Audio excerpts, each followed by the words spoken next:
You're about to take a deep dive into one of the biggest true crime cases in the universe, or at least on our part of the planet. From the Hidden Killers podcast and True Crime Today. It was January 28, 2011, in Allendale County, South Carolina. For the Badger family, it was supposed to be just another day. But that afternoon, everything changed in an instant. Donna Hay Badger, a 35-year-old mother of 6, was driving when she collided with a UPS truck. The crash was devastating. Donna didn't survive. Her husband, Arthur Badger Jr., was left to care for their 6 children on his own. Grief-stricken and overwhelmed, he was suddenly thrust into the role of sole provider and caretaker. The community mourned the loss of Donna, a beloved mother and wife, but Arthur had no time to properly grieve. He had 6 children depending on him, and he needed help. That help, he thought, would come from the settlement he received after Donna's death. Arthur hired a prominent local attorney to handle the case, Alex Murdaugh. Murdaugh's name carried weight in the low country of South Carolina. His family had been entrenched in the legal system for generations, and he was the go-to attorney for anyone in need of representation. Arthur trusted Murdaugh, just like so many others had before him. The legal process moved quickly, and in 2012, Murdaugh secured a multi-million-dollar settlement for the Badger family. But what Arthur didn't know at the time, what no one knew, was that Alex Murdaugh wasn't just handling the settlement. He was stealing from it. Quietly, without any fanfare, Murdaugh and the former CEO of Palmetto State Bank, Russell Laffitte, siphoned off over $1.3 million of the money meant for Arthur and his children. They took it for themselves, leaving Arthur, who was still reeling from the death of his wife, with far less than what he had been awarded. As Arthur tried to rebuild his life, he faced a financial reality that was much more difficult than he had expected. Raising 6 children wasn't just emotionally taxing, it was expensive. But Arthur thought the financial situation would improve once the structured settlements that had been arranged for his children kicked in. Those settlements were designed to provide periodic tax-free payments over several decades once each child turned 18. It was supposed to offer security, a way to ensure his children were taken care of long after he was gone. But that security was short-lived. Arthur, struggling to make ends meet, made a decision that would later haunt him. In 2018, he agreed to sell the structured settlements of his 3 youngest children to out-of-state companies known as structured settlement factoring companies. These companies offered small, immediate payouts in exchange for the rights to those future payments. In theory, it sounded like a way for Arthur to get some much-needed cash to support his family in the short term, but in reality, the deals were nothing short of predatory. In fact, Arthur's children received a mere 7 cents on the dollar for their settlements. What was supposed to be millions of dollars for their future was reduced to a fraction of its worth, gone in an instant. And it wasn't just Arthur's children who were affected. Factoring companies had convinced Arthur to sell over $2.8 million worth of his daughter's future payments for just $200,000. It wasn't a deal. It was a robbery. How did this happen? How did a grieving father, desperate to provide for his children, end up losing almost everything? The story starts with a man named Ryan Blank. Blank operated a series of factoring companies through 3 Delaware-based LLCs. He wasn't new to this game. Blank and his associates had already been banned from doing business in Maryland for pushing deceptive, structured settlement deals through the courts. But in South Carolina, the regulatory landscape was different, and Blank found a way to exploit it. Blank's first connection to the Badger family came through Arthur's eldest daughter, who was 21 at the time. He convinced her to sell part of her structured settlement, and then asked her to introduce him to her father. From there, the manipulation began. Blank flew Arthur to Washington, D.C., where he lavished him with expensive dinners, drinks, and entertainment. It was all part of a calculated effort to get Arthur to sign off on selling his daughter's future payments.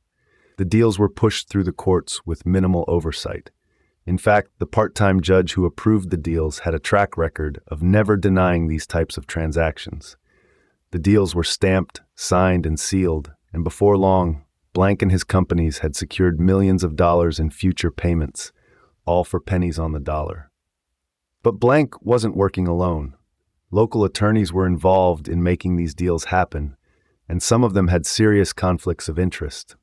Take Richard Stedman, for example, a North Charleston attorney who represented the factoring companies. He was supposed to be working on behalf of these companies, but his influence extended beyond that. Stedman's former law clerk, Taylor Peace, was brought in to give independent advice to Arthur concerning the deals. Except that Peace wasn't independent at all. He was paid by Stedman for his work, a blatant conflict of interest. Peace was supposed to represent Arthur and his daughters, but instead he was working with the very companies that stood to gain from the deals. Then there was Martin Harvey, an attorney from Barnwell, who served as guardian ad litem for the Badger girls during the final transaction. Harvey told the court that these deals were in the best interest of the girls and that the money would be used to move the family into a safer home in a more desirable neighborhood. But that never happened. The girls continued living in the same home, and instead of improving their living conditions, the money was used to buy a rental property to supplement the family's income. None of these attorneys returned requests for comment when the details of the settlement came to light, and perhaps that's because the settlement speaks volumes. The defendants in the case, Blank, his companies, and the attorneys involved, ultimately agreed to pay millions of dollars to the Badger family. Blank and his entities alone agreed to pay $700,000, while Sutton Park Capital, the Florida firm that was set to receive the girls' future payments, agreed to reinstate the structured settlements. It's important to note that none of the defendants admitted fault. In the legal world, settling a case without admitting liability is a common move, but as Mark Tinsley, the attorney representing the Badger family, pointed out, people don't pay millions of dollars to settle a case they think they're going to win. Tinsley was the one who brought this case forward, and he was the one who vowed to right the wrongs done to the Badger family. When a reporter first directed him to the court filings associated with these deals, he was in disbelief. How could this have happened? How could so many people have failed to protect these children? Tinsley made it his mission to ensure that Arthur's daughters would get back what was rightfully theirs. And with this settlement, that mission was accomplished. The structured settlements were reinstated, meaning that Arthur's daughters would once again have access to the future payments that had been taken from them. On top of that, an additional $2.3 million was awarded to the family. It's a hard-won victory, but it's one that comes with a bitter aftertaste. While the Badger family may be getting back the money that was stolen from them, the emotional and financial toll over the years cannot be erased. Arthur was pushed to the brink, manipulated by people who preyed on his vulnerability. His children, who lost their mother in a tragic accident, were taken advantage of by a system that was supposed to protect them. And this isn't just a story about the Badger family. They aren't the only ones who were hurt by the predatory practices of factoring companies. In 2022, McClatchy published an investigative series called Cashed Out, which exposed how these companies were taking advantage of victims all across the state of South Carolina. The series revealed a legal system that had failed to protect the people it was designed to help. And it wasn't just adults like Arthur who were being taken advantage of, it was children, teenagers, and even brain injury victims. One of those victims was Grace, a young woman who had suffered a traumatic brain injury when her mother's car was struck by a train. Grace was only 12 years old when the accident happened, and her future, like the Badger children's, had been secured through a structured settlement. But Grace, too, was allowed to sell 30 years' worth of her payments across 17 separate transactions. She spent the money quickly, and by the time her case came to light, she was on the verge of losing her home. The factoring companies involved in Grace's case agreed to offer $182,000 to settle the lawsuit, which alleged they had taken advantage of her incapacitated state.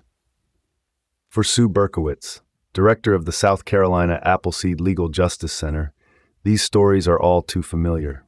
She represented Grace in her litigation, and like Tinsley, she fought to get back what was taken. This young woman needed this support, but she was taken advantage of, Berkowitz said. We're very happy with this settlement to be able to get her out of dire circumstances. The Badger case and others like it have forced South Carolina lawmakers to re-examine the laws governing structured settlements. Thanks to the Cashed Out series and the legal battles that followed, new legislation has been passed requiring more transparency and oversight in these transactions. Now, factoring deals must be approved by a judge in the county where the seller lives, and the court must ensure that the seller fully understands the implications of the deal. It's a step in the right direction, but for families like the Badgers, it's a little too late. They've already lived through the nightmare of being deceived and manipulated. They've already watched as their financial security was stripped away, leaving them with nothing but the hope that one day they would be made whole again. Now, with this settlement, that day has finally arrived. Arthur Badger's daughters will get back the future payments that were meant for them, and they will have the chance to build the stable future that their mother would have wanted. But the scars of this experience will remain. For Arthur, for his children, and for the countless others who have been cashed out, the fight for justice is never easy.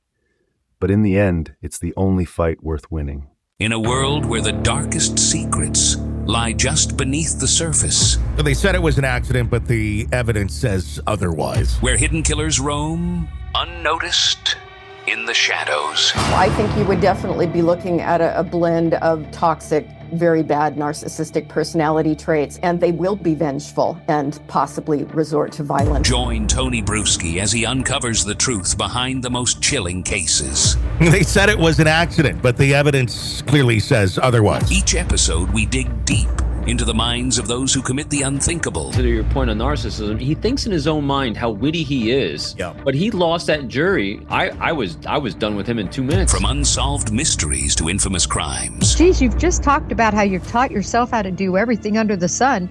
I bet you did a YouTube video, how to best kill somebody with a knife. Hidden Killers with Tony Bruschi takes you where few dare to go. How does someone with such a dark secret go unnoticed for so long? With multiple new episodes every single day. We're not just telling stories, we're seeking justice. Listen now on Apple Podcasts or wherever you get your podcasts. Just search for Hidden Killers with Tony Bruschi.